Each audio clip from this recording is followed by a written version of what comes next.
Hey everybody, and welcome to episode 118 of the Revive Yourself podcast. Here we go. Are you sick and tired of being sick and tired? Have you got a health issue that just won't go away no matter what you try? Then welcome to the Revive Yourself podcast, where we reveal the secrets to long-lasting health by getting to the root cause of problems that no one else is talking about. So you can have more energy, clear skin, healthier hair, a leaner physique, more confidence, and most importantly, do the things you love and live the life you deserve. Here's your host, Ryan Martin. So everybody, welcome back to the show, episode 118. Hope you're all well, hope you're all good. Everyone seemed to be loving last week's show with Sim Land, all about fasting and his book Metabolic Autophagy, if I can speak properly. There we go. So that's good, and all the other ones we've had recently, actually getting lots of love from them. Got a great interview coming up today as well, and I've got some other fantastic ones too, which we'll talk about maybe later on. We'll see. So some great ones with Jane Bennett, author of The Pill, which is going to be a fantastic episode. But just before we get to that, guys and girls, as always, if you head on over to www.reviveyourself.co, we've got our free 4-day mini course through there. We've got our shop there full of great supplements from Evolution Organics, Finchley Clinic, whatever you need, have a look around there. Some fantastic products. We've also got our water filtration systems from Aquitaire that get rid of 99.9% of all the garbage in your water, heavy metals, parasites, protozoa. Really, really phenomenal systems there, made by Graham Brebner from Aquitaire, who's a former rocket scientist. He's phenomenal at what he does. So looking to get clean water, drinking water, water you're washing your clothes in, cooking your food in, etc. It's really important, and just clean your teeth in, etc. And also we've got our EMF blocking devices from Aries Tech there too. So if you're looking to block any of the harmful electronic magnetic frequencies from your phone, laptop, etc., then you can go there and get some of them, which is fantastic. So today's episode is with Nico Becker from prana-alchemy.com. He's a really nice guy, top man. I had a really good conversation with him here, and we've got so much more we can talk about. But he's just, I could have actually sat there and talked to Nico for hours. It was a really fun conversation. He's just a genuine person who's been through his own health journey. He's from Germany, which we get into, from just outside Dortmund. And he's also a CHEK practitioner, as we get into. He's been through his own story, and really interesting. So without further ado, here's Nico. Enjoy, and I'll see you on the other side.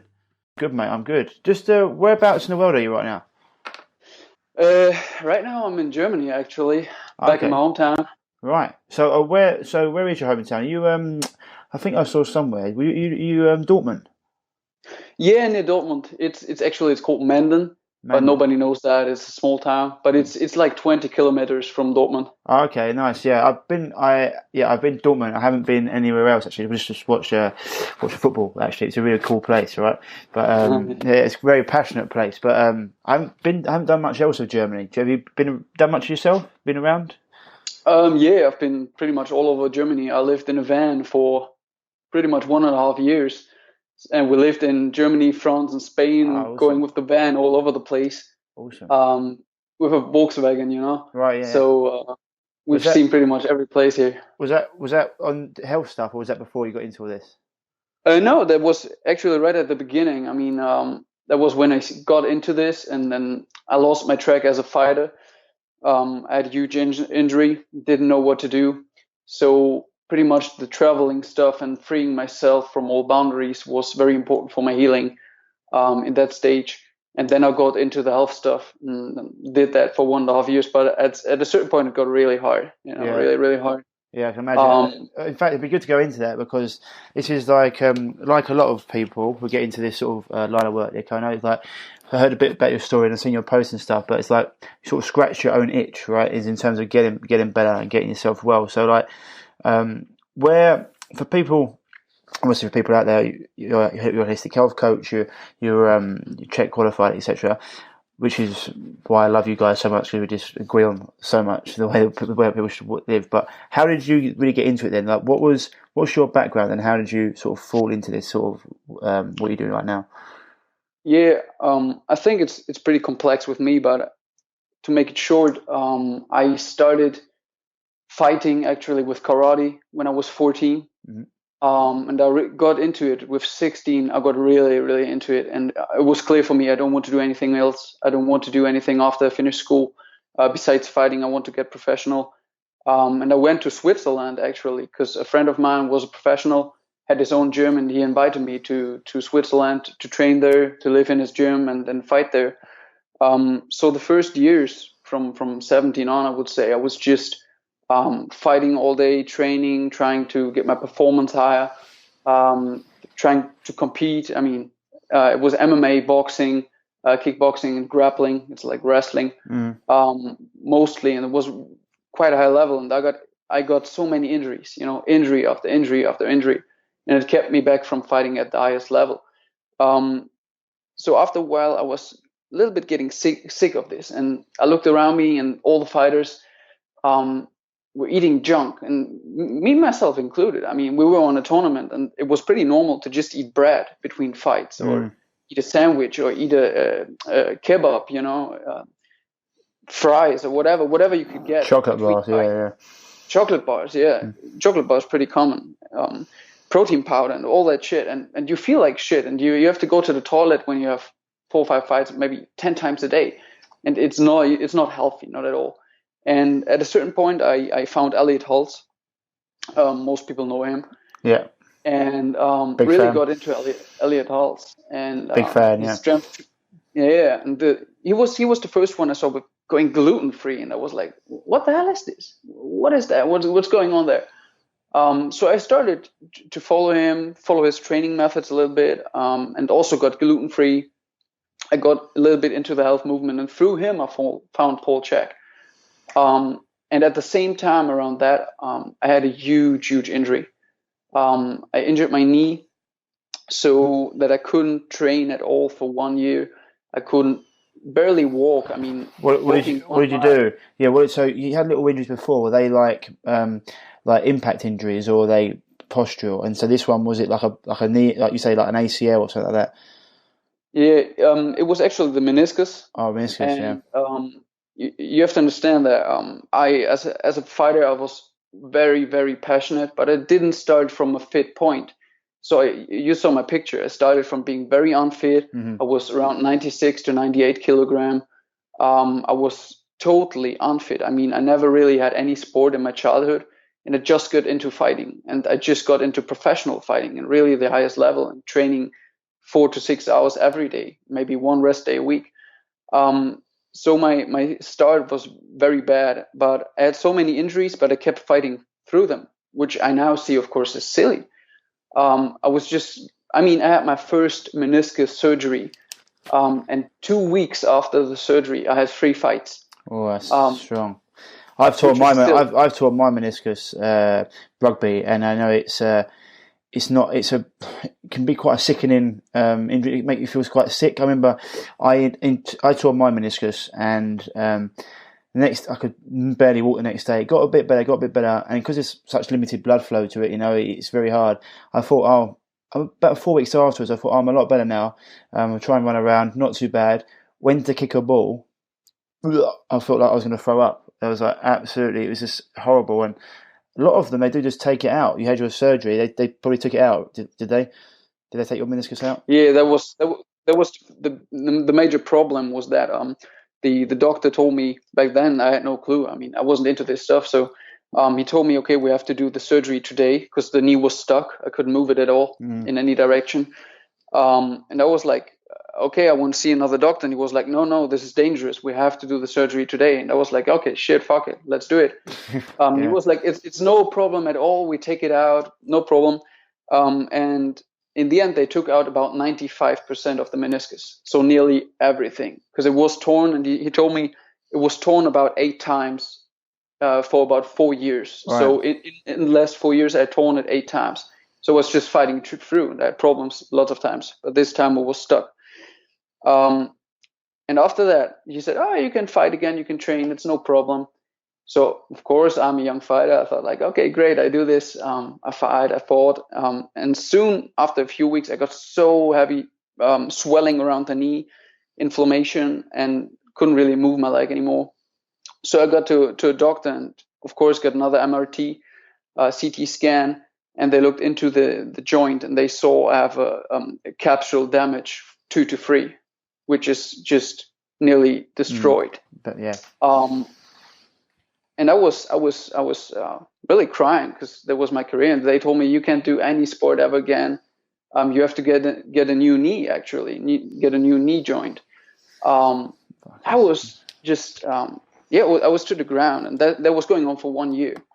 I didn't know what to do, and then I got introduced into holistic health, and I really saw, hey, fuck it, there are possibilities. There are actually possibilities, even if a doctor is telling you, hey, there's no way. You need a new knee or a new hip or whatever it is. I mean, you need a gallbladder, it needs to get out, or your appendix, whatever it is. There are always possibilities, be it cancer, whatever. And that gave me really hope. And I got into it, and now it's about 4 years ago. I had the knee surgeries, the 2, and my knee is perfect, absolutely perfect. I can deadlift, I can squat, I can sprint, I can jump, I can fight again, I can do anything. So it's really beautiful. So how old are you now, Nico? I'm 24. 24, right. So you got into this at a young age, quite similar to me, like as in, well, 23 was when I had sort of like 22, 23 was when I sort of be awoken to it, but I went through my stuff at like 17 to 22 as well, so young age, and at that age, I mean, you're just doing what, you're training a lot, so you think you can eat whatever, because you're told, aren't you, like calories in, calories out, especially in a fight world, it's about making weight, etc. Or when I was playing professional rugby, it was like, you want to be as big as you can, and you never even heard about the words allergenic or inflammatory foods, you're just having, you said, the protein powders and all the other nonsense, which is keeping you constantly inflamed. I mean, it's a wonder how we don't break down sooner a lot of the time, but as you said, as you know as a coach, that willpower just to keep on going is huge, all right? And because you've always felt like that, you don't know what feeling good feels like, really, right? So when you're finally, I bet you feel better now than you did back then. Yeah, and I even perform better. I train much less, and if I go with old friends, even they continued fighting. 5 times a week, but I'm much fitter than them, much stronger, much more agile, much faster. It's crazy. It's just more intelligent training, not always more. So, but you're quite young still. So, do you have any aspirations to maybe go a bit further with it, or is it you quite enjoy what you're doing now in terms of the holistic world? Yeah, honestly, that's probably the most important part of my story for people, and even for myself. Got to remind me of that when I'm working with clients, because I think it's a good example of how spirit plays, or how our lives can change. Because I thought my legacy is becoming a world-class fighter to get into UFC, and I was totally convinced. If somebody would have come 5 years ago and would have told me, hey, you're not going to the UFC, you're going to become a trainer or a coach or a therapist, I would have, no, you're crazy. But the funny thing is, through the injury and in the healing process, I started training again and fighting, and yes, it was fun. But after a short while, I found that studying health and getting me back into the ring, actually, the process of getting somebody that was 1 year out of the game, where everybody told him he can never train again, he can never lift again, he has to get a new knee, and to get that person back into full performance, that was insane, the feeling. And that person was myself, and that was funny. But the real passion that came was like, fuck, if I can do this with myself, I can help so many people, because I know the game, I know the performance game, I know all the sports teams, I know so many sportsmen or sportswomen, athletes that are eating crap, sleeping like crap, doing party, just doing everything wrong, and even moving wrong and training wrong. And I thought, like, wow, there are so many dreams destroyed and so many passions destroyed. My heart was just overwhelmed by that. My whole idea of who I want to become changed completely.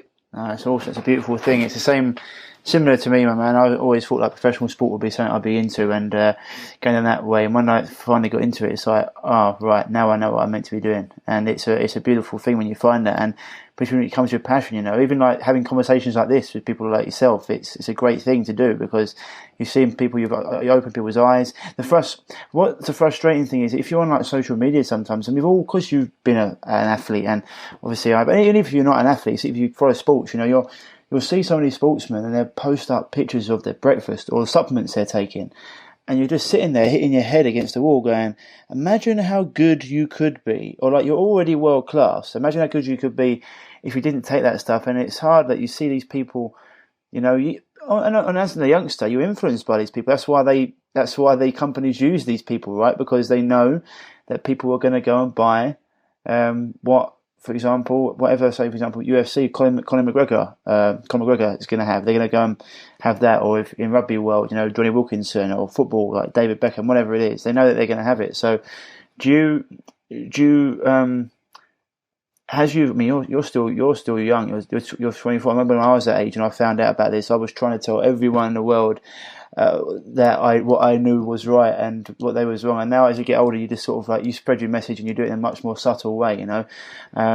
Does it frustrate you when you see that, or is it just like it's part of the world? I think this was also a very important part for me growing up. I mean, I'm still quite young. I'm 24. But the process of becoming an adult, I think, is getting into more acceptance, I would say, and especially when we're younger, and you know it yourself probably. This fighting and warrior archetype is very strong in us, and we want to achieve and we want to convince. And even if you find something new and it's different than before, you want to go back to the people from back then and convince them. And of course, that's what I tried first. I got back into fighting, and I was talking with my fighting brothers and training partners, but it's not really the place, or not even the topic. I would say holistic health is not the topic that you can just throw out there, in a sense, because people don't understand it. It's too hard to grasp. It covers so much, right? It covers everything.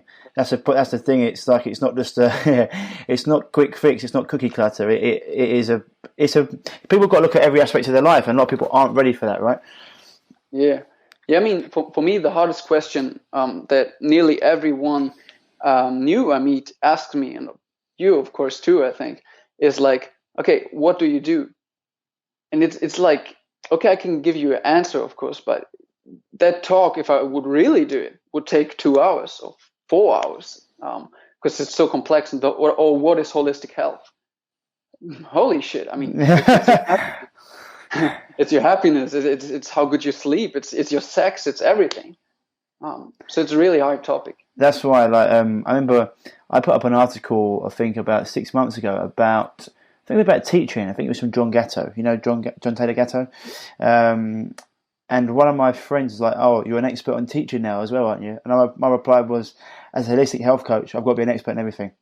And I was like, "That's the thing. Like, it's just so much that goes on." And I say it's because I know that sometimes they have like a little dig or they're mucking around. But I'm just like, I've got to be honest with you. As a holistic health coach, we've got to know such a broad aspect of things because everything affects you, right? And so, and especially if like people as well, if their children's health can affect their health, and if their children aren't learning specific things, or if things are going wrong in school, or if their beliefs aren't being met by the school, it's good to give your clients other options, because a lot of people, I mean, there's probably a few different categories that people fall into, that people come and see yourself and myself, and one of them are going to be people that have tried everything before. They're just new to holistic health and they see your results and they're like, oh my God, this was going to happen. Other people probably been following you a while and probably have injuries, and they eventually go, look, they probably come to you and they're probably into holistic health themselves, but they still can't find what it is with them, because as with everyone, even coaches need coaches a lot of the time, and you need another set of eyes, and you can give them certain things, that, what's causing stress in their life. You can look at different areas, and it's a really good thing. Sometimes you come to them with certain things and they haven't even thought about that. The stress that's going on with my child or my mum or my dad, and that's really influencing me. So it's interesting to talk about that. And so, as you say, it is. I have a seminar that I do, which is like the 3 big secrets to health, and I try and make it last. I try and cut it down to about 75 minutes to 90 minutes.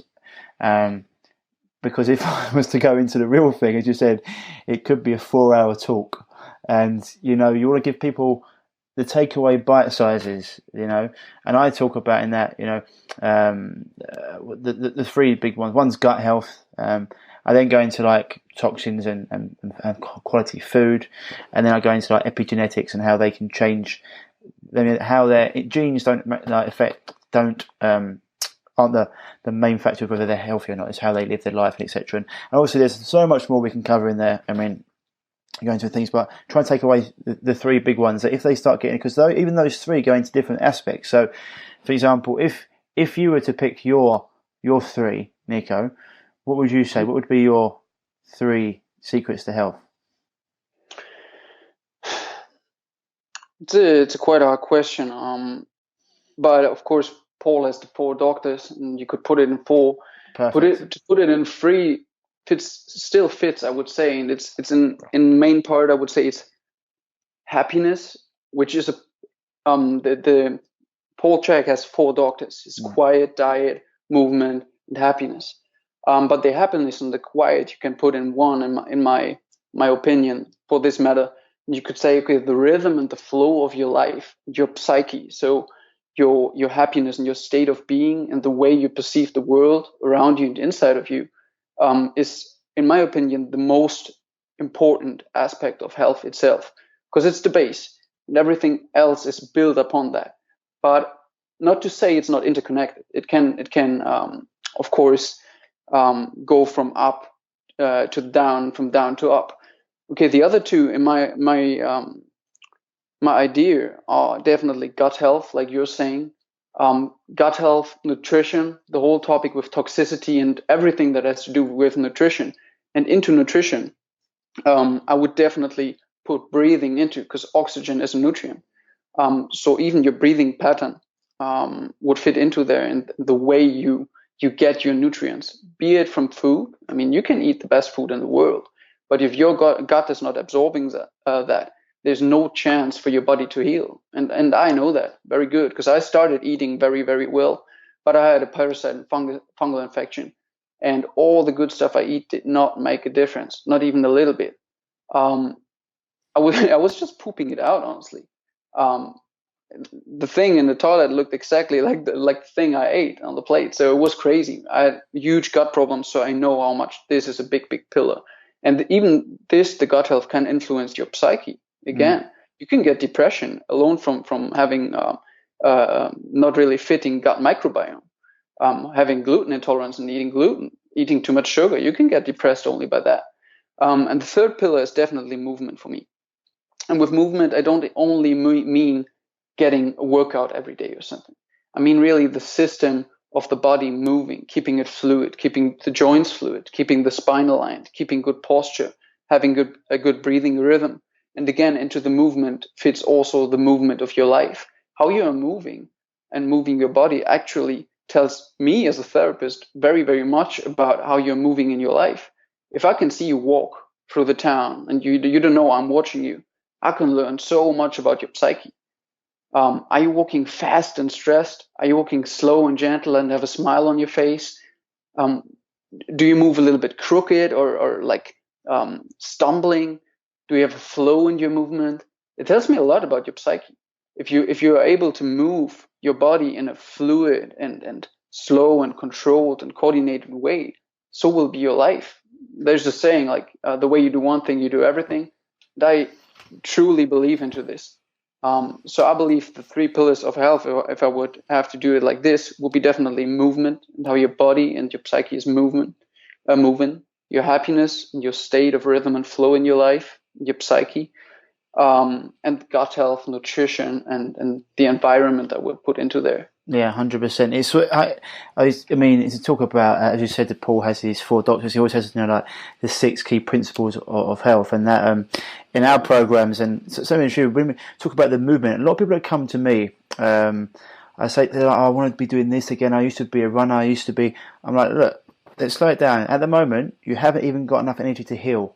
let alone move, like that. So things like, as you say, things like Qigong and Tai Chi come in really important for me. So it's just like getting their movement, meditation, and their breathing all in one, as you said there. So it almost encompasses their breathing, their movement, their flow all in one, which is really good for them. And they're like, oh, people can't. I've had men say, I can't believe how powerful that was. And I was like, because you're integrating it, you're almost giving yourself some introspection at the same time as breathing and movement, and then that builds your happiness, because in this world of everything being so busy, as you said before, it gives you that time just to relax and to breathe. And that's why sometimes those watching and following a video, or even a meditation, a guided meditation, is good, because a lot of people, their brain's all over the place. Just having them focus on something is great, and I think that's a really good point. Yeah, movement. I mean, I think it's the funny thing about these things are, once you get certain ones in place, they all sort of fit under that umbrella of health. And once you start getting into like movement, then you're like, oh, how do I get better at movement? Oh, I need to be less inflamed. So how do I do that? Oh, I start eating better.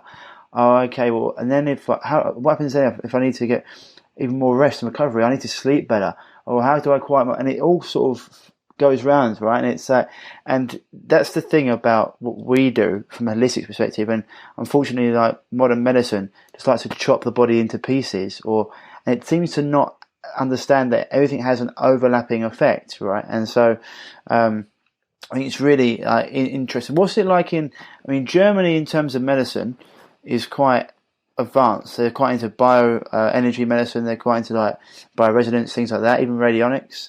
So would you say that the German people are quite like open-minded to this sort of stuff? I think it's two things at the same time. The really good thing in Germany is living healthy.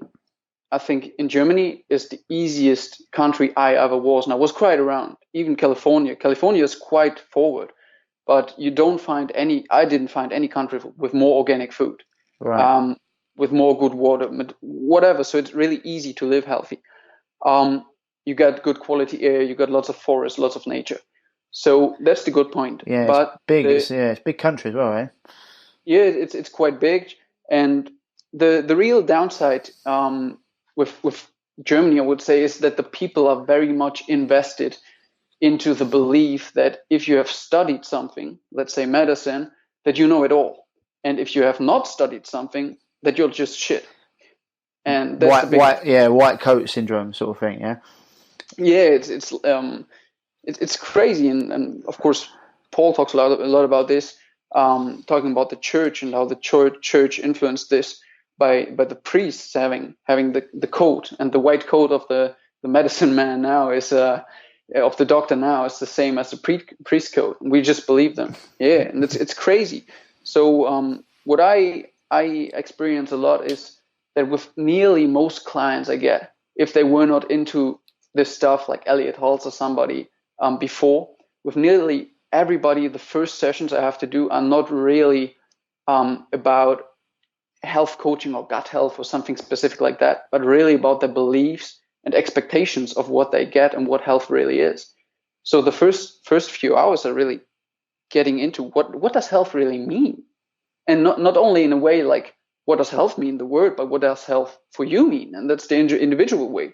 I mean, if you're a fireman, and your legacy and your dream is to be a hero and a fireman, your health looks completely different from, let's say, a mother or a grandma or a professional athlete or even a computer programmer. That's just all completely different worlds. And then with that, there's also the expectation. What you've said that before. You've said, okay, people coming, hey, I want to go jogging, or I did this, I did that. Yeah, but maybe it's really the Tai Chi or the breathing or the meditation that will enhance your performance.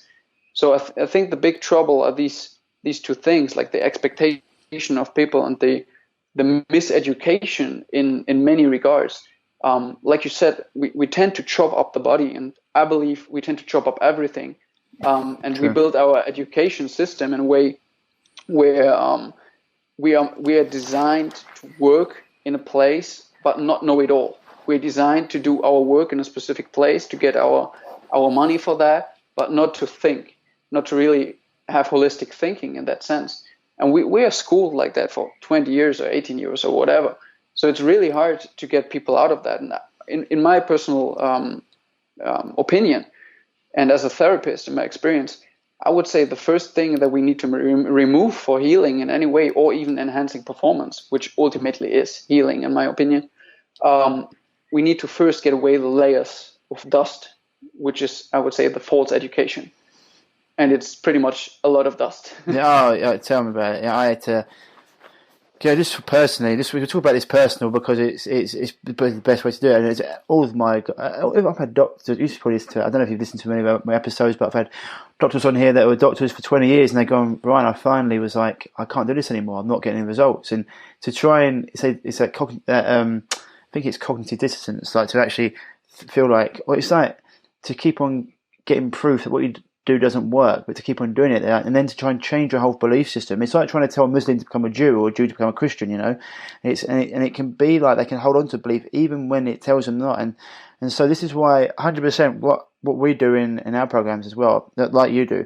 I have like a list of like must see seminars on podcasts, and I listen to, and I say just go and watch that, and just I say because we're going to cover a lot of things, and I've got my interviews and a few other ones, and just like. One of the great seminars I got is Secret of Health with Dr. Edward Group. Do you know Dr. Edward Group at all? No, never heard that. I think he's the third biggest natural health site in the world, actually. He's got the Global Healing Center, and I studied with him in Texas. And one of the things he used to cure cancer, and then before the FDA came in and was like, you can't do this here, and they used to raid him and stuff. And he said, in our consultations, people used to come into me, and they'd be like, oh, I've been diagnosed with stage 3 whatever cancer it could be, and lymphoma or whatever, and he'd be like, okay, so do you know why you've got this cancer? And they'd be like, what do you mean? And he'd be like, but why do you think you've got it? And they're like, I don't know. He's like, what, your doctor didn't tell you why you've got this cancer? And no. He's like, well, that's what we're going to do. We're going to teach you why. And that's a big thing, you know. And so for some people it could be cancer, some people it could be Alzheimer's, whatever it is. And he goes into, and it's like, and because it's so hard for people, they're like, and sometimes I've had clients go, well, Ryan, what do you think about this study? And they bring me up a study from like the NHS website, the No Health Service, what I call them, the National Health Service, but or they give it from like a website which is just government funded and just complete nonsense, you know. So I saw one of the telecommunications companies, EE, today saying people asking them about how dangerous 5G is, and they're like, oh no, look, we've got our studies here that prove nothing's wrong. And I was like, do you want me to? I actually wrote, I was like, absolute nonsense. Just one look at Deborah Davis's work, or these other people's work, to show you how bad this stuff actually is. But because most people don't know where to even look, you know, opening their eyes can be the first step, and then all of a sudden, and that's one of the reasons why I post our results quite a lot, is because I want people to realise they don't have to live that way. There is another way. I put one up the other day, I think, of one of our clients, Carol. She'd been to see every doctor for lupus for 11 years, and her skin was horrific, like red blotches all over. And she'd been to see consultant specialist doctors. They said, this is just what we had to live with. I was like, trust me, this is an internal issue. Your body's very inflamed, very toxic, very deficient. Need to get to the root of it. I said, just follow our plan. 16 days later, her skin is completely clear. And she's like, oh, she can't believe it. She's like, how do these doctors not know this? It's like, well, you can either think of them as, I think it was Dr. Thomas Levy, I interviewed him, and he said, I used to think that there wasn't any sort of like a malice behind it, or that a lot of them just didn't know, which probably most of them still don't know. He's like, nowadays it's been happening so much that I'm starting to question that belief. Because how many years can you continually see other people holistically, nutritionally, etc., get results and continue to ignore it? And, you know, it's something that, you know, Paul's been doing this how many years, and people still try and question him, or people are, you're thinking like, how many results do we have to get before you finally go? And the ego is a wonderful thing, right? It can really hold people back. And so do you mean, is that something that you'd probably say, like working with people's egos as well, is something that you do? Definitely. I think the work with the psyche itself, and I mostly call it personal development, because that's what it's really about. So developing our personal lives in relationships with ourselves, yeah, we need to work that way. But what you said, I want to hit on that short.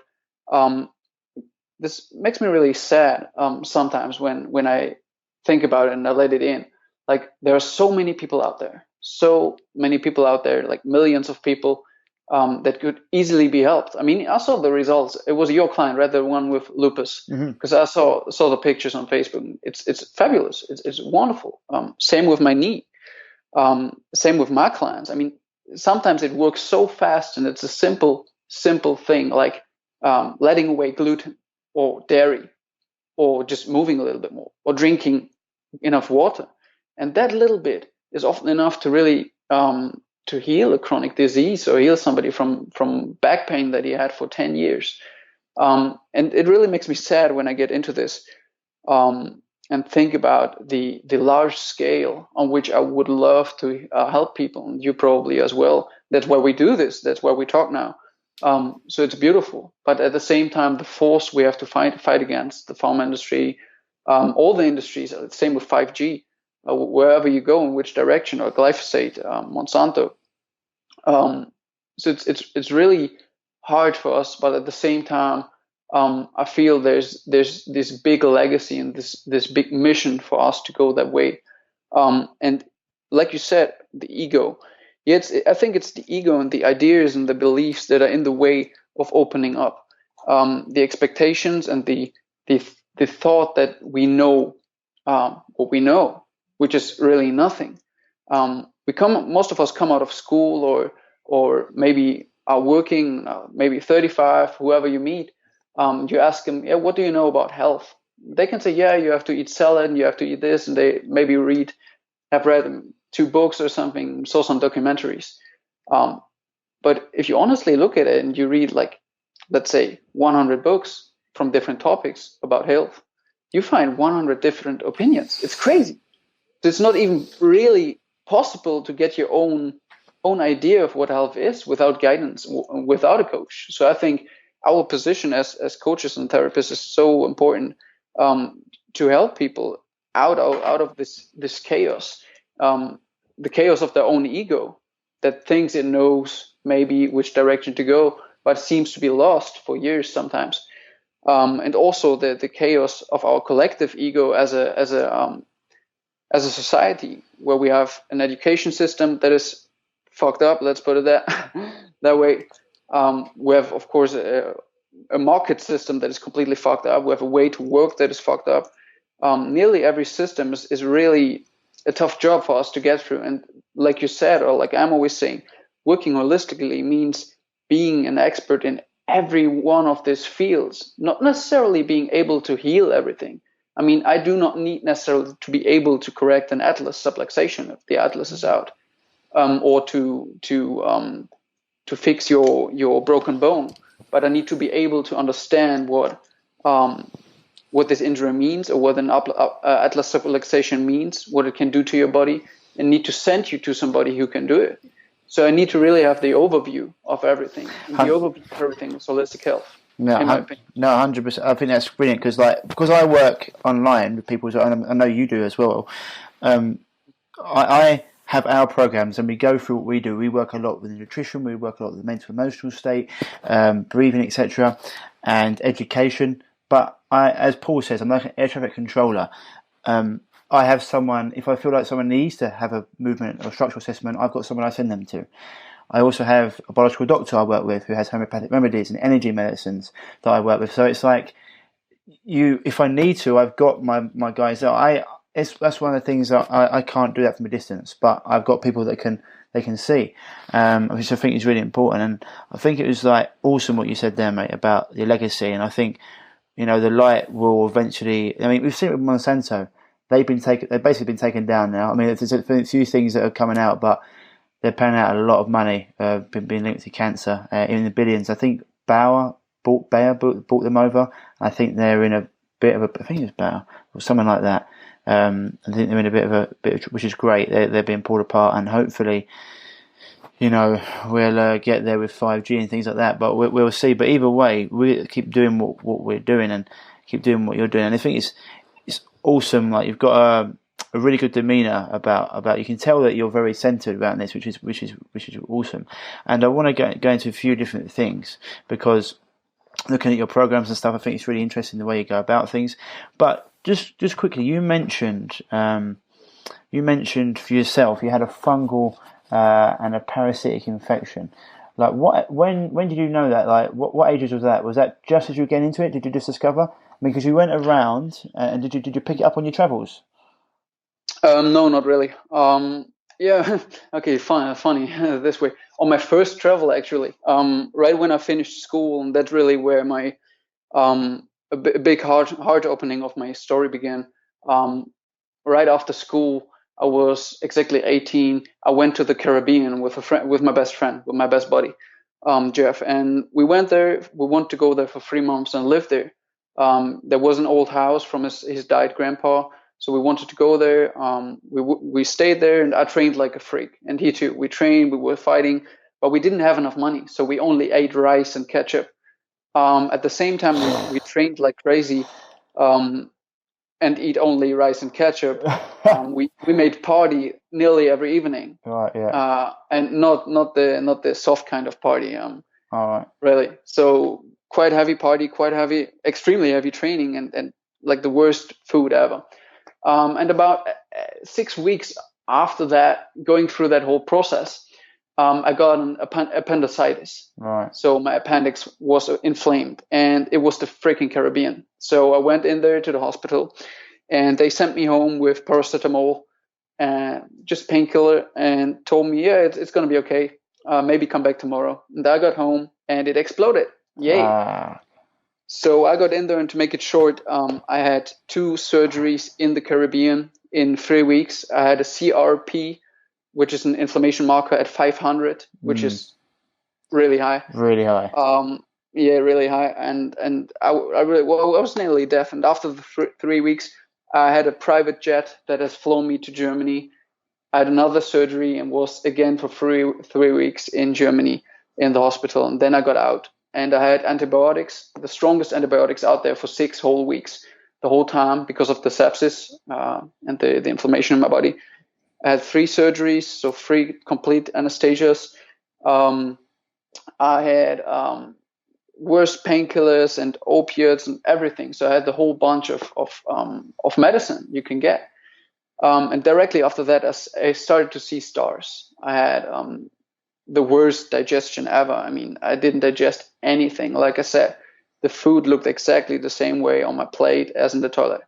It was crazy. And it took me, I would say 1 year of trying to recover, but nothing really changing in my digestion or anything. And I was really going organic and did all the stuff that I thought was important, but it didn't help at all.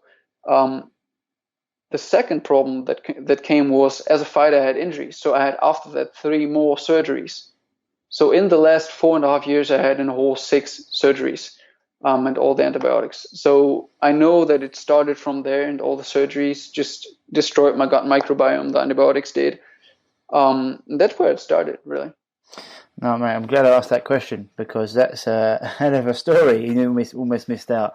The Caribbean, obviously, you get in that sort of ill, you'd rather not be in the Caribbean. That's the one thing the medical industry is for, right? Surgeries, putting people back together, when things like that happen, that's what you want the best. And we're all in agreement as holistic coaches. None of us are sitting here saying, "Oh, right, you broke your leg, go and rub some aloe vera on it." You know, we're not saying that. That's the point. Yeah, we're saying, like, that's what they're there for. Like, when it comes to car crashes and sports injuries and accidents, that's what we need them for. Chronic illness is very different. But so like me, you went through surgeries, antibiotics, I had steroids, so like you, all these things, and like what is phenomenal is how you look now.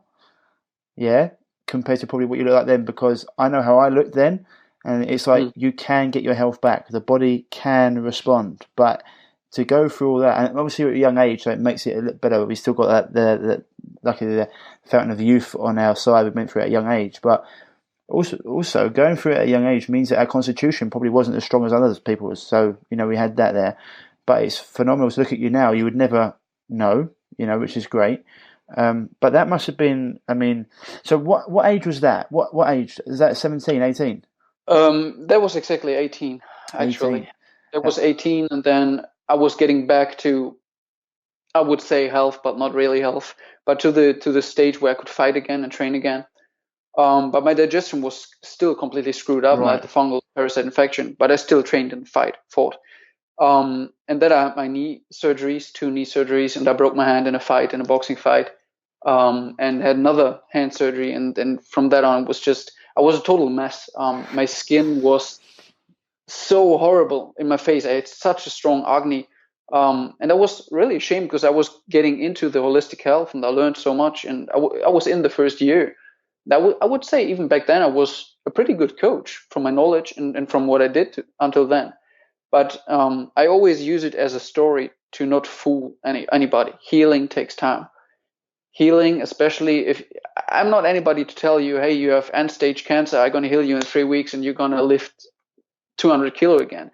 That's bullshit. I think that's lies. But my healing journey is our healing journey goes forever, of course, in certain ways. But to be with exactly with the gut, I would say it was about 3 or 3.5 years to really get healthy digestion again, to really get my skin clear again, to really move through all the problems I had from injuries and all the things that work together. Now, important to notion that I didn't have anybody to guide me until the last year. And the last year was, I would say, 80% of the growth or the healing. That was with Warren Williams. Oh, Warren, yeah. Yeah, Right.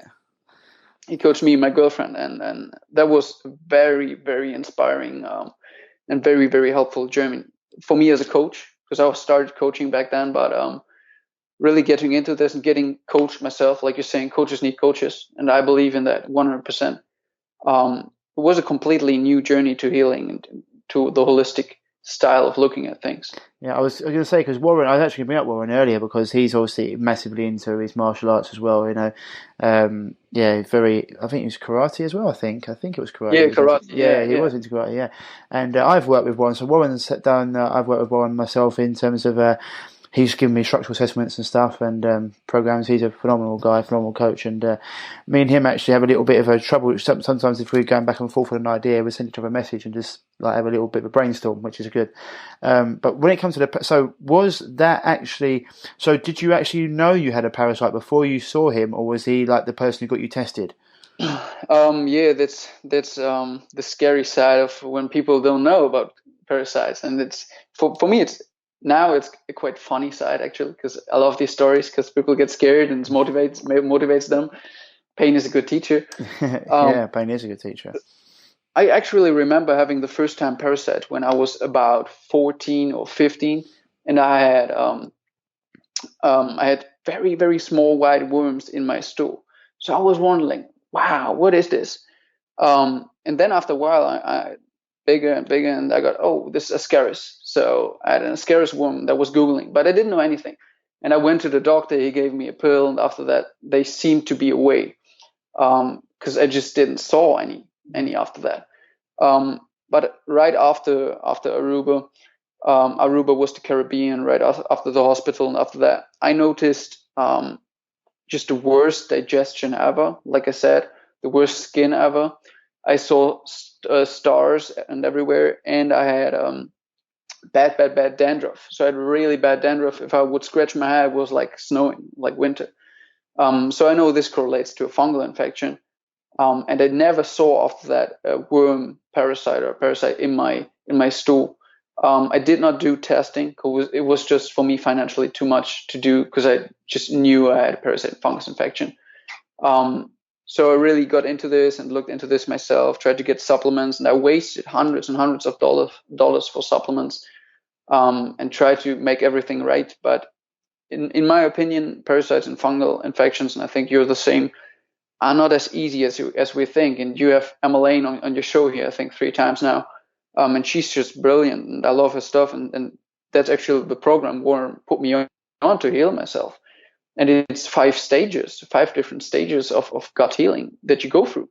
And it's not just simply, okay, you take this anti-worm parasitics, antiparasitics, and you're fine. or you don't eat sugar and you're fine. It's not about that, but it's really restoring gut bacteria, gut microbiome, sealing the gut wall with something like gelatin or aloe vera, getting out the parasites, of course, as well, with stuff like wormwood and stuff like that, but really intelligently putting together a program with supplements, and add on top with that the psyche, the rhythms of your life, movement, detox, because I was still training way too much for me at that time.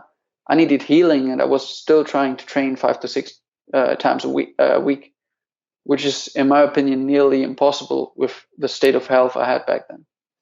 It's very, very interesting what you said there. This is the thing. You can't just take antiparasitics and hope to get rid of a parasite infection.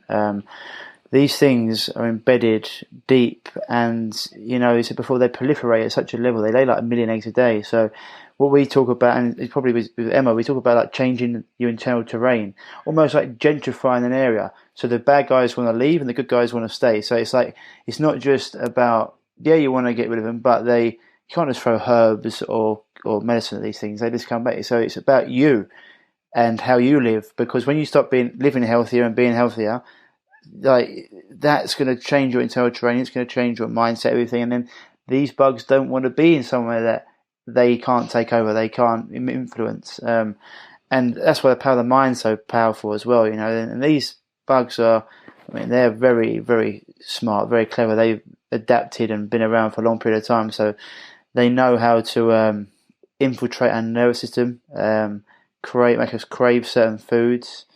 Take our vitality. It's a parasite. They're taking your vitality. So it was interesting that. So Emma is brilliant, and so is Warren. So you went through that. How long? Do you reckon that was you said 3-year process? But after the last year you were working with Warren, did that speed things up quite a bit? Definitely. Like I said, I would say it was about 80% of my healing came from the work with Warren. And you touched on something very important in that regard. What I think is taking the supplements, and of course writing a good supplement program is I would say pretty much easy. Not to downput the work it takes, but the hard thing is not to swallow pills. The hard thing is to live in a way that the supplement program actually works. Because I know these phases from working with Warren where the supplements did not do a damn shit when I was not psychologically in this state. Let's say I was a little bit depressed. Of course, like you're saying, the parasites and the fungus is connected to the nervous system. And if your nervous system is downregulated, or if you're sympathetic all the time, of course your blood sugar is higher. You can regulate the life of the parasites, I would say, with your mood as much as you can do with sugar, with sleep, with any lifestyle habit, really. And the supplements are just the lost key that you can use. But if you don't use your hands to open the door and go through and walk through, there's nothing that will come out of that. There's no healing guaranteed, and I know that personally, definitely. Because I know the first 2 years I took supplements as well, and after going through the process with Warren, I could look back and say, whoa, I didn't do too bad with supplements from my own education and going through it. But what I did bad with was actually finding the balance and homeostasis in the body and in the nervous system itself, which means sleep, getting to bed on time, which for me was probably the most important factor. And don't overtrain. Don't train when you're tired. That was completely new concept for me. It's hard, right, people? It's hard, and especially as an athlete. And I think even more for men, I think. Please don't kill me now, all the feminists out there, but there's another topic. There's no feminists. No feminists listen to my show. Okay. They wouldn't think if they do, they don't think they'd be around very long. Well, I just do say feminists. I'm a humanist. I just want everyone to be happy. But yeah. Then I can go on. Okay. Especially for men. I mean, we're in general. I say in general. We are more competitive, and the thought of just relaxing when we're tired, I think, is for most men a sign of failure and a sign of weakness. which is again the ego, where I see working with athletes is the biggest problem. And like I said again, working with the ego is really for me where it starts when I start to work with somebody, because with the expectations the person has and the beliefs. Because if you have an athlete with a huge fungal infection and with a parasite infection, and that is inhibiting their performance because their joints get weak, their digestion is shit, they are bloated all the time, the TVA doesn't stabilize their core. So, of course, the joints are not stabilized and they get injured, and I could go on and on. The main problem is not to give them pills to make them swallow them and everything is fine. The main thing is to get them to understand that Tai Chi, meditation, more sleep, getting on bed on time, and maybe reducing training is actually what is enhancing their performance. And not fighting through an injury, not fighting through too little sleep and going to training still and feeling like a hero. It's not that. It's not that which we expect and which we think, which we are learned by society to think of health and strong and performance and being an athlete. It's the exact opposite, really, in many regards. Of course, willingness is important, but intelligent willingness, I think. 100. I mean, yeah, it's why, like, it's coming from a place of love rather than a place of hate for your body. So people sometimes, even though they're shattered, they're in the gym. I was someone put the other day, which is brilliant. They said, like, if you're getting up at 5 a.m. to go in the gym after only 4 hours of sleep, you're stepping over £10 notes and you're picking up pennies. You know, so it's in, like, you sleep so much more. As Paul, I think Paul had an interview with Sean Croxton back in the day, and he's like, I could chuck herbs at you and supplements at you, but if you're not sleeping right, your immune system is never going to be regulated. You're never going to be your strongest person. You literally might as well just get that money and set it alight. And you know, it's why when you're in the summer, for example, or if you go on holiday, people fall pregnant because they're relaxed and the sun's out and they're eating good food, or even you can take the royal piss when you go on holiday. So you go on holiday and you end up eating a bit more cake, or maybe having a few more drinks or whatever. You're out in the sun, which is, like, phenomenal for your health. It can destroy parasites and fungal infections and boost your immune system. The right amount of sun. I'm not saying get burnt. You're also around probably the sea, so you're getting lots of. I mean, you get all this great earthing natural energy taken away from it. You're walking a lot more. You know, you're completely relaxed. You're not thinking about the bills and anything else. You're thinking about having fun with your wife or your girlfriend or your friends, and it's like your immune system just goes up because you're happy. So all of a sudden you're happy, you're doing all these things, and even though you have a little few drinks or whatever, people get up and they still feel, I feel really good this morning, even though it's like, yeah, because you've got a million and one things going on really well.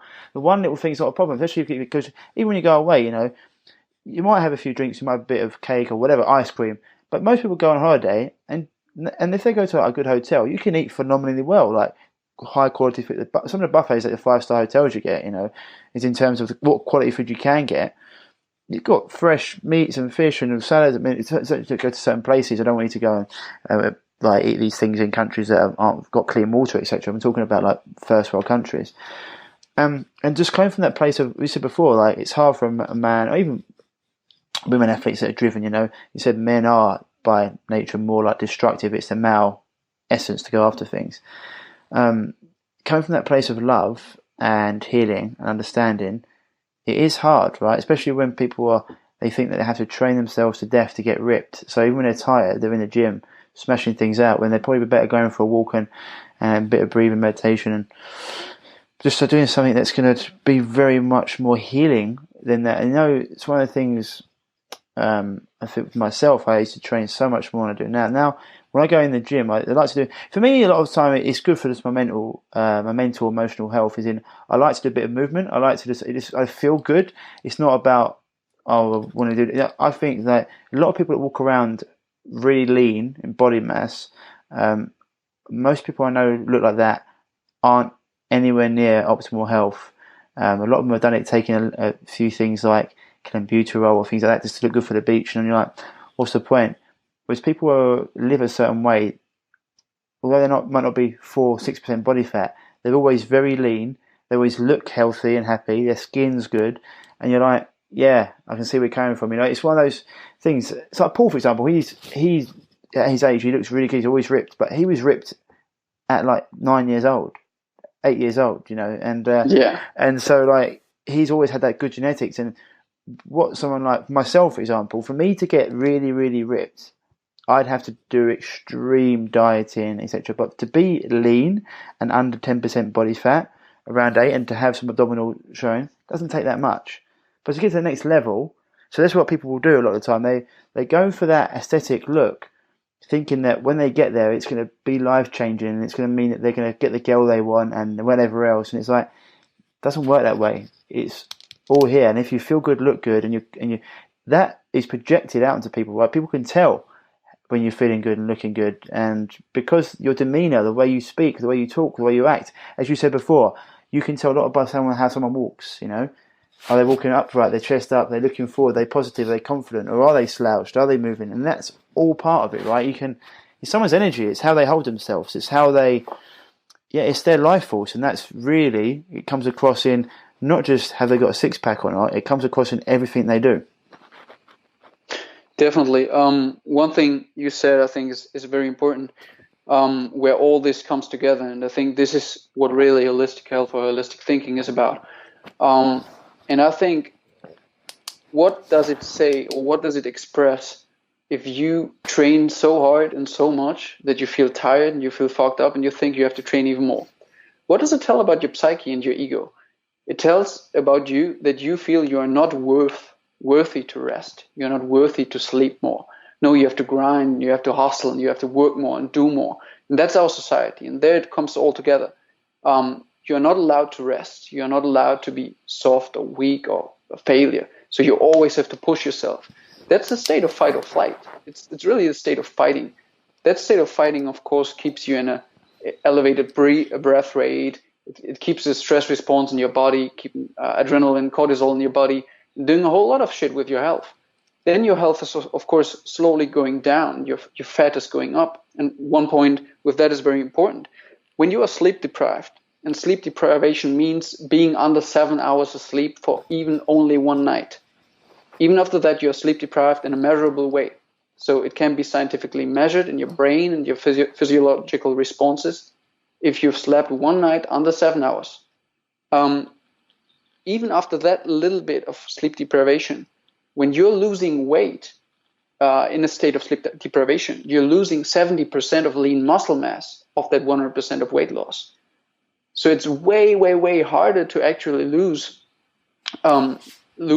body fat and gain muscle mass in a way of sleep deprivation. So what do? We even train harder. We even sleep less. We can go harder.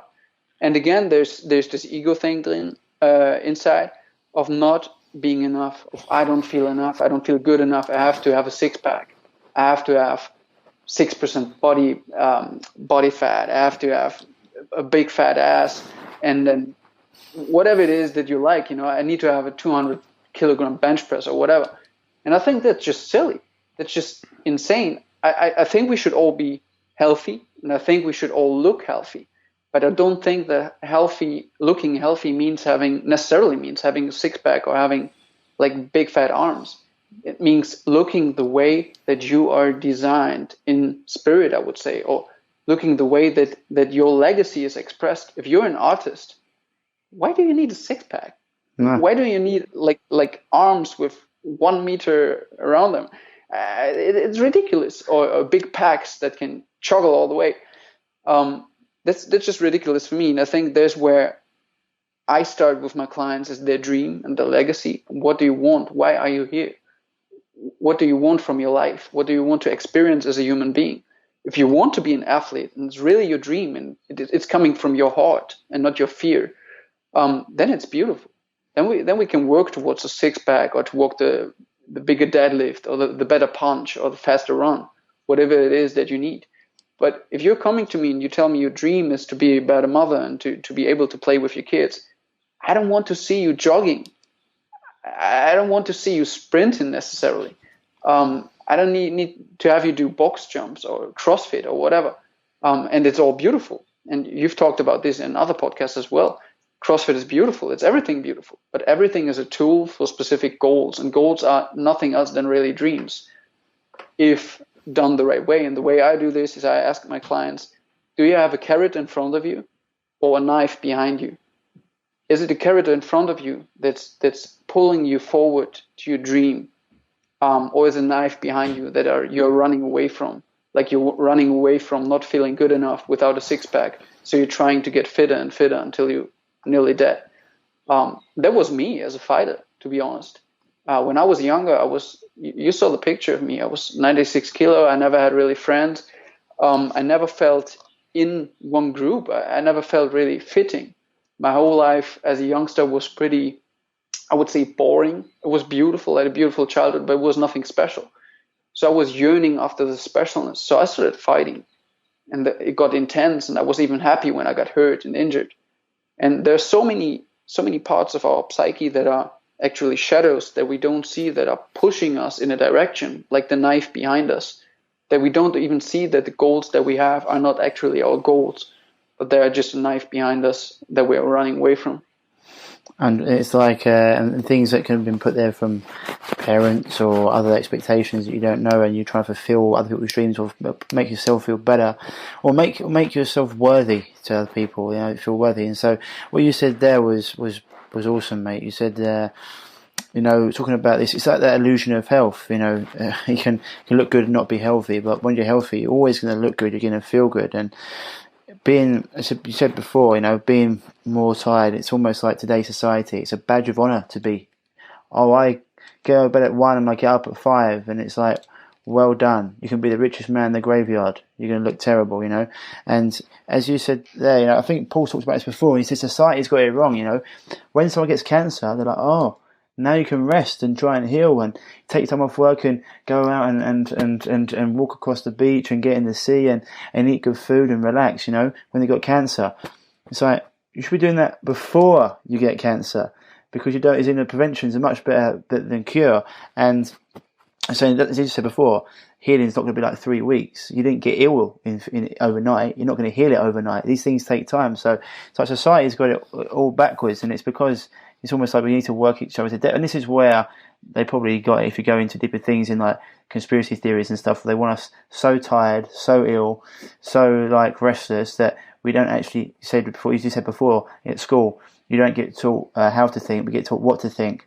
And so this is why there's this big divide at the moment politically, like between the left and progressives, quote unquote, that think that their sort of way of things is the way forward and how we're all developing. And most of us in the holistic world realise that things are done traditionally for a reason. Like men are men, women are women, and although we're more similar than not because we're human, we have got certain things that we do better. As we probably heard Paul talk about before, I've mentioned it quite a few times on the show. When we went to war, the crop yield went up 40% because women are much more nurturing than men. It's why women take care, they're much more maternal, they're much better with children in certain ways, and men are the ones that push the boundaries of children, and women are the ones that go, oh no, and we're different. And so it's interesting, and it's just like people maybe need to understand, it's, as you said before, it's okay to rest. It's okay not to be in the gym every day of the week. It's okay to, like, for example, if I always say to people, I'm really honest, that I will go out on a Saturday night after I play football with my friends, and I will have a few drinks with them. It's a really important social bonding thing for me. Like, if I don't, it always is a social thing to go and see them, have a few drinks with them, whatever. And say on the Sunday, if we stay up late, I feel tired. Now, I'm not going to get up and smash the gym. I'm going to go, right, I'm going to do everything I do right. I'm going to get up and have my water and lemon. I'm going to have milk thistle. I'm going to maybe go for a walk amongst nature. I'm going to relax. And if I still feel tired on Monday, I'll do the same. If I feel okay, then I'll get into it. And it depends on what I've done. And for me to get to that point was huge, even to be able to go and have a drink or whatever, because I've got myself to a certain level of health first where my body could deal with things. But it's something that people need to understand. It's not punishing yourself, as I said before, comes from a place of love rather than punishment. And I think it's like, because I've seen, so this is what I want to get into as well, is just because, are you okay for time? Of course, man. Yeah. So in your thing, on your website, you talk about your retreats, and you've got the cosmic program and the prana program, alchemy. Cosmic alchemy, prana alchemy. So what are the difference between them? Okay. The one thing, my beautiful wife, my life partner, she has her own company called Cosmic Love, and she's working with women doing women's retreats, and the prana alchemy retreats that I do are with private clients. So what I do is either I visit my clients for a few days, minimum of 4 days, and I work with them intensively for the 4 days. But mostly what I do now is, since we travel so much, I get people to come to a beautiful place to me, let's say Bali. I gonna rent a beautiful house. We're gonna stay there for a full week, one-on-one. And I'm gonna work with them one-on-one, have a very, very intensive retreat with them one-on-one. The beautiful thing about that is you can get very personal, you can get very deep. What I also do is I don't only do one-on-one, I can do one and his partner or his business partner, or some kind of best friend or whatever, but some kind of partner. They need to have a relationship that we can work on during the coaching. Because I think, and you know it yourself, if you have a client and he has like marriage, you get the man or you get the woman, it's impossible to get the man or woman healthy without coaching the other as well. Or they split up, but it's not really possible. It's even when you're dealing with people, they say, well, your family's going to be doing this as well, right? Because especially women, you're making the meals in the evening or whatever, everyone's going to be on it. So yeah, sorry mate, go ahead. And then in that regard, it's mostly easier with only women, to get only women, because they cook oftentimes and they can make all the food and the man is screwed up. So yeah, exactly. You need to see this. So you got to do it. Okay. Yeah, and the cosmic retreats, my life partner and I thought, hey, why don't we do a retreat together? Why don't we do the exact same thing I do with my private clients, but let's do it together. And we have the female energy of her, and she was doing dancing and art and movement therapy and very feminine and yin qualities, and I'm doing the yang stuff. And she's also cooking. We prepare food, and everything is all around. It's an all-around package we do with small groups, up to 10 people. And it's really, really beautiful to have my life partner do this together with me now, and starting that because of what I said, the yin energy and the yang energy. In my experience as a coach, it doesn't matter how much you learn about the feminine aspects of life and the yin qualities. And of course, you can do your best to be empathetic and you do your best, but there's something about feminine energy from a real woman that is very important in coaching in many regards, I think. So I think co-working or having relationships with other coaches that are women is as a man quite helpful, especially regarding to second chakra issues, if we want, which is sexuality, or fourth chakra, which is love and relationships.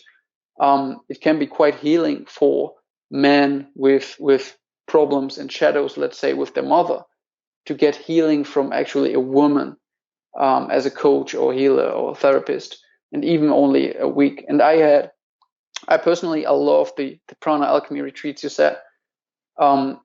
Most clients I have this with are the start. So most people just want to work with me this intensive. So they say, yeah, I didn't work with you until now, but I want directly the 4 days. So I work with them 4 days intensively. I can do all the assessment. I can see them in person, and not only for 1 hour so they can act, but I see them for 6 to 7 hours that day, and really work with them together. Do all the assessments and get intensive into it. And after that, then Skype coaching is easy. There's no opening up more after that, because the opening already has happened from the relationship of coach and client. Because in my experience, when you start working with some clients just online, just via Skype, it takes a few sessions because it's online until there's this energetic bond is created. Yeah. That's why I think like putting out lots of content and doing videos and things like that, it's good because they get to know you already, and so like they've already bought into it, they've already feel like they know you. So like when I do, for example, when I do my consultations, I regularly get people break down. They say, Ryan, I've never cried in front of anyone before. I'm like, that's fine, because that's great. One, it just tells me how much this means to you, and trust me, I've been doing this 10 years. Nothing I haven't heard or seen, and and I think it's beautiful. I say I just feel really humbled that you're comfortable enough to show that with me, and I think it's like I wish there's a few out of the people I've interviewed. There's like you, Warren. I think a few two other guys that I've interviewed recently. Also, Mike Salimi. I've had Jack on recently. A few of the guys like other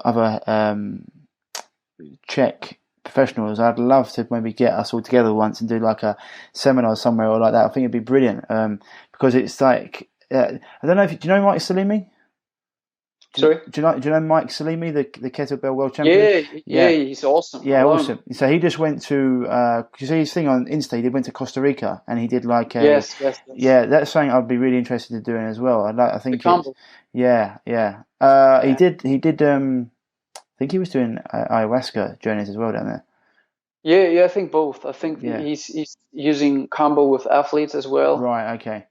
No, you're right. You're right. Yeah. I remember him saying he's another guy who's just got great energy and doing things like that. But I think it's like you say, so I have a business group that we're in, and like once or 2 times a year we go away to work on our business, and it's really nice being outside of like your home, and that's what I think is great about these retreats. It gets you outside of your day to day, so you can actually be. So going somewhere like Bali or something. Do you have a preferred destination that you go to?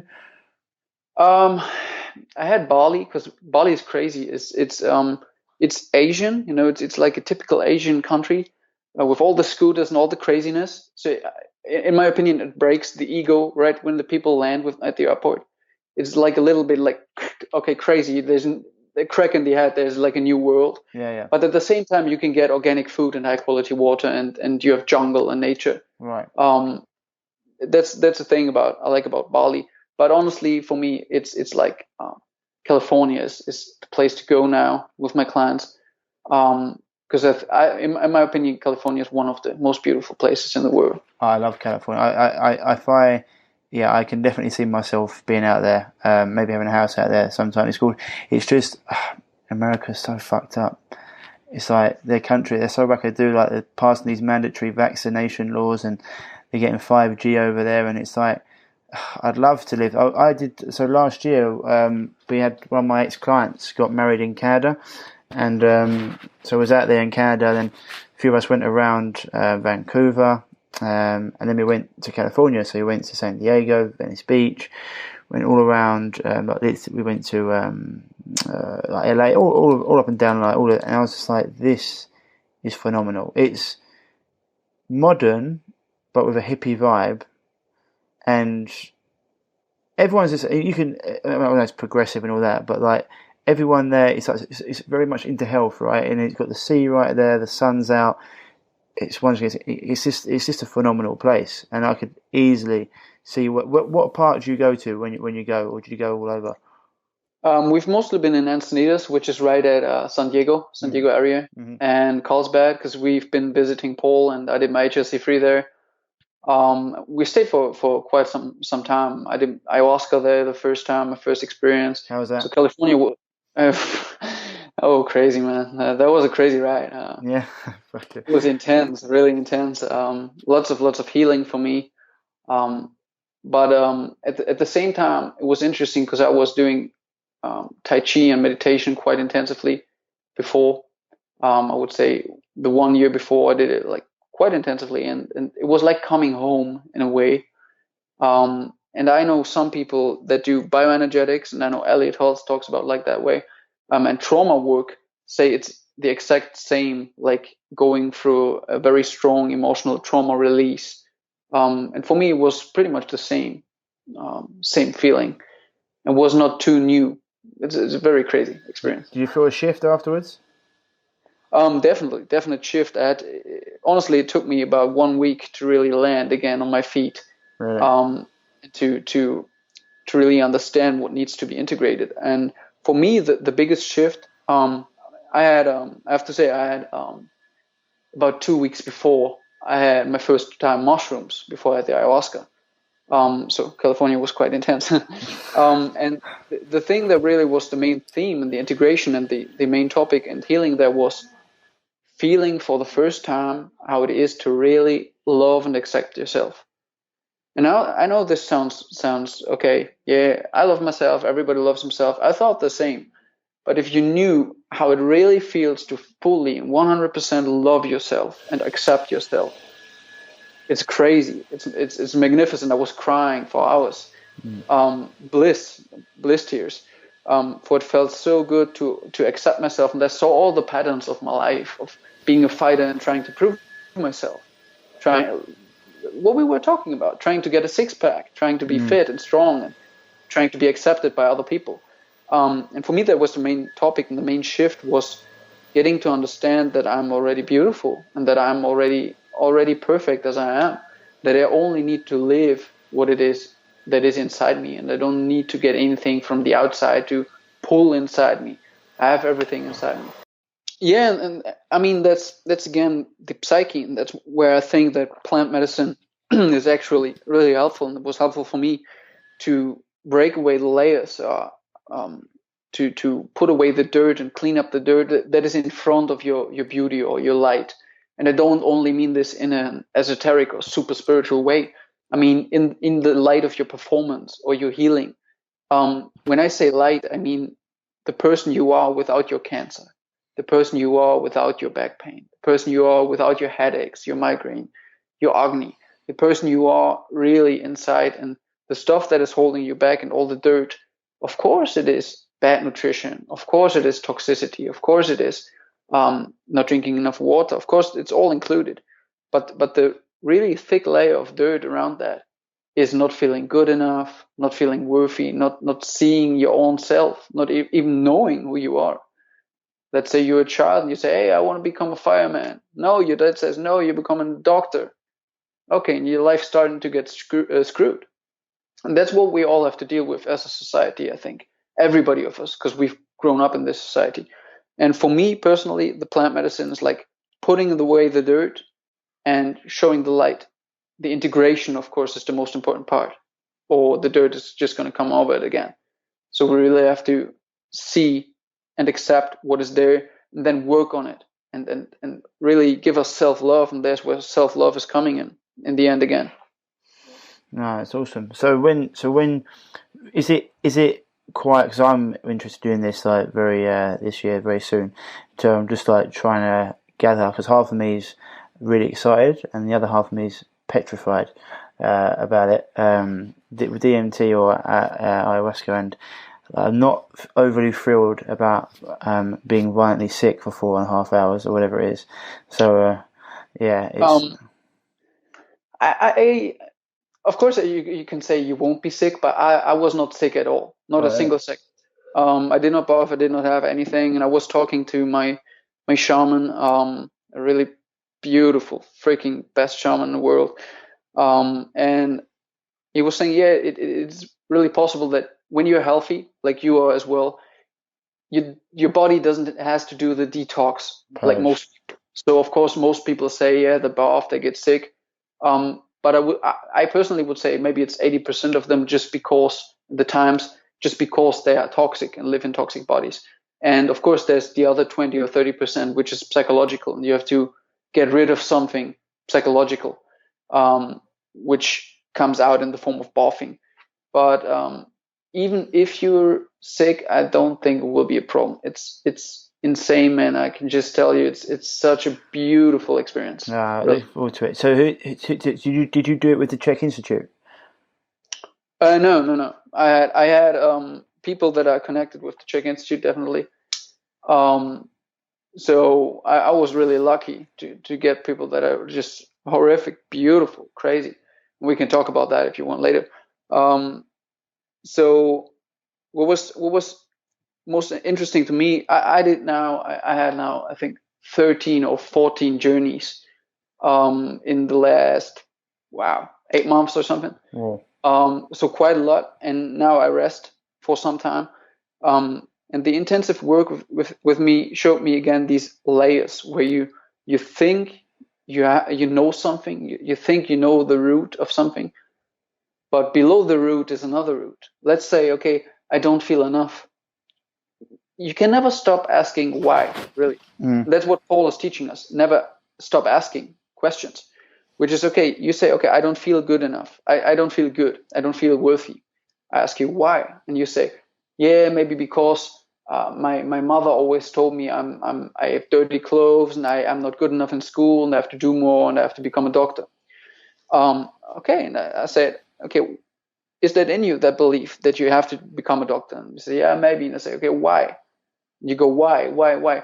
And somewhere at the end, I personally believe it's always the story of your personal myth. So your idea of what's going on in the world, what's not in the world, but what's going on in the universe, is always the root of all whys. So if you really go to the end with any question, you always find, you can call it God, of course, or the mystery, or whatever you want to call it.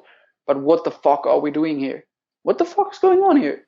I mean, it's crazy. We're on a rock flying through the universe. And if you really go into that, it's the philosophy of people that's making them sick, or making choices that making them sick in the first place. And that's where ayahuasca, of course, comes in. 100%. What was your why? Where I was sick, you mean? Do you talk about it if you want, but when it's going to why your layers, you said you're now taking a rest. Did it take you 14 journeys to get there?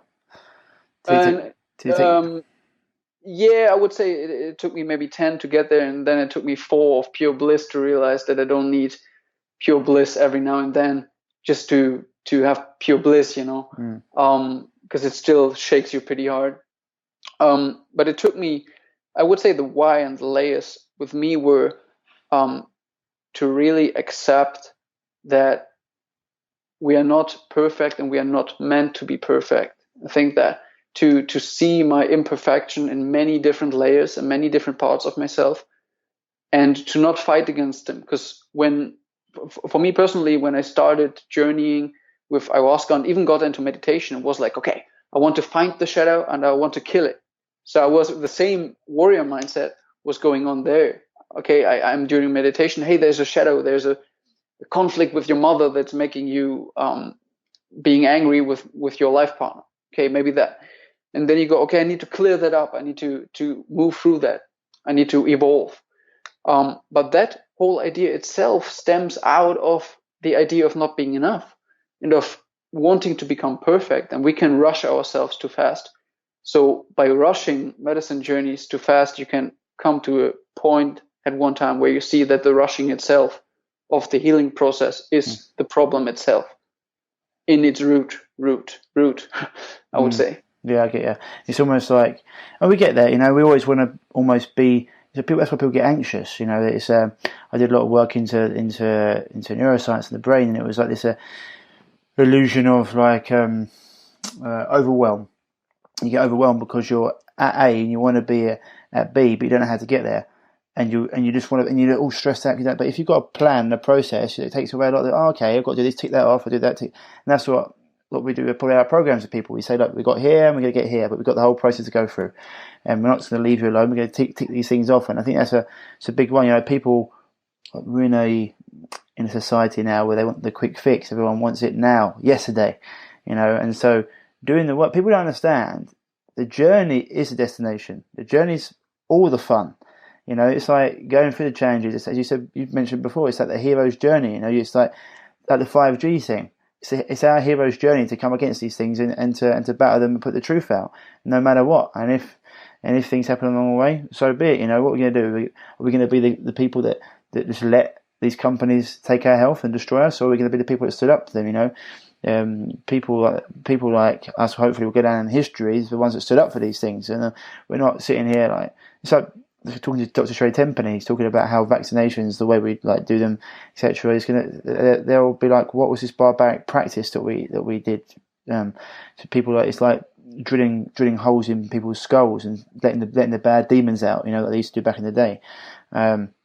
And so I think it's like working on that, like the mental emotional side of things is huge. And I always say to people in our programs, I say, look, the nutrition's huge, but the mental emotional side of things is just as important. And then the funny thing is, when you're cleansing, when you're detoxing the body, I say to them all the time, be prepared to be moody, to be irritable. Tell your partner you might be a bastard, you might be a bitch, you know, because as these toxins come out physically, they're going to come out mentally, emotionally too. You know, as you know, your liver holds anger, and other parts of your different organs hold different feelings and different emotions, and so people just need to be aware of that. And you know, it's something that people think that.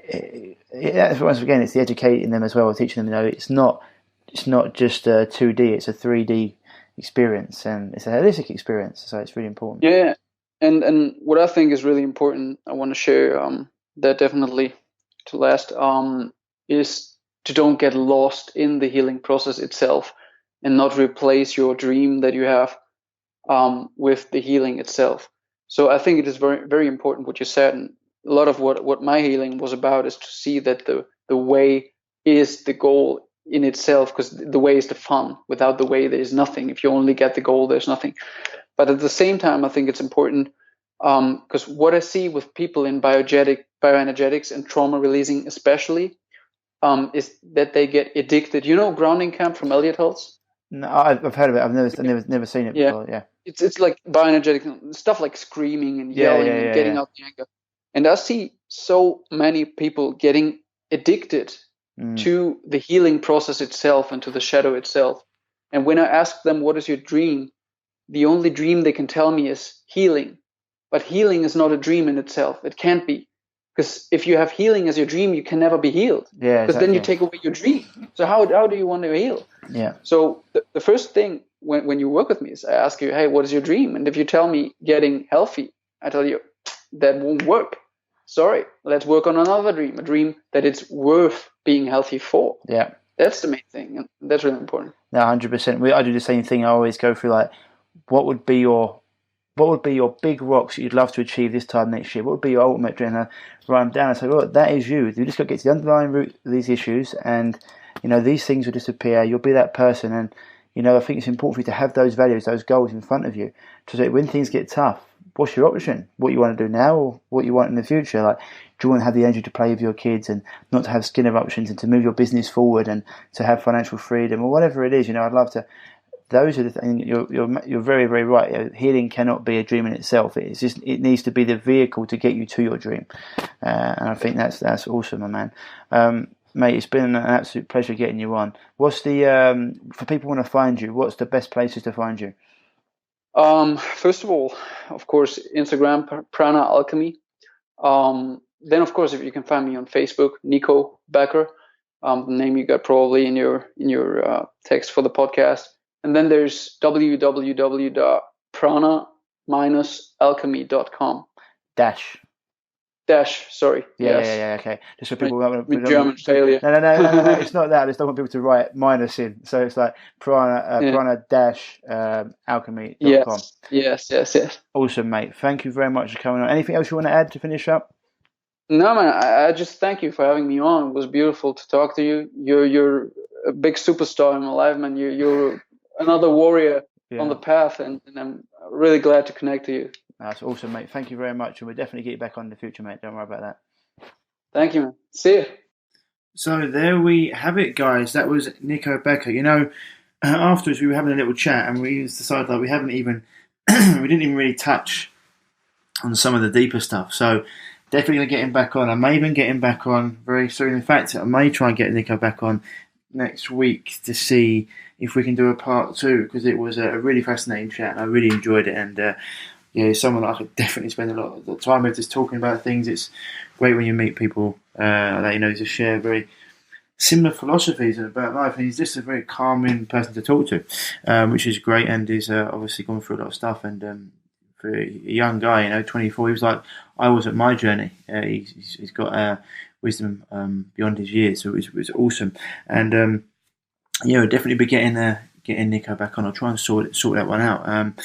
Otherwise, guys and girls, as always, if you are dealing with a health issue and you're looking for some support and you're looking to actually put it behind you for good, then the best thing for you to do if you're looking for help is to give me an email at ryan@reviveyourself.co, or head on over to www.reviveyourself.co, and you can fill out the contact details, the contact form there under the tab contact, so we can get you, we can book a call to see if and how we can help you, because you can put whatever issue you've got behind you. You just have to give your body the right circumstances to heal. Your body wants to be healthy. Its natural state is health. It just needs to be pushed and pointed in the right direction. Otherwise, guys and girls, that's it for this week. As always, stay happy, stay healthy, and I'll speak to you soon. Bye-bye. If you're struggling with gut issues, such as gas, bloating, constipation, diarrhea, indigestion, heartburn, and want to finally be able to eat the foods you love without the crippling after effects, then don't forget to head over to reviveyourself.co and pick up your free copy of The Healing Health Paradigm today.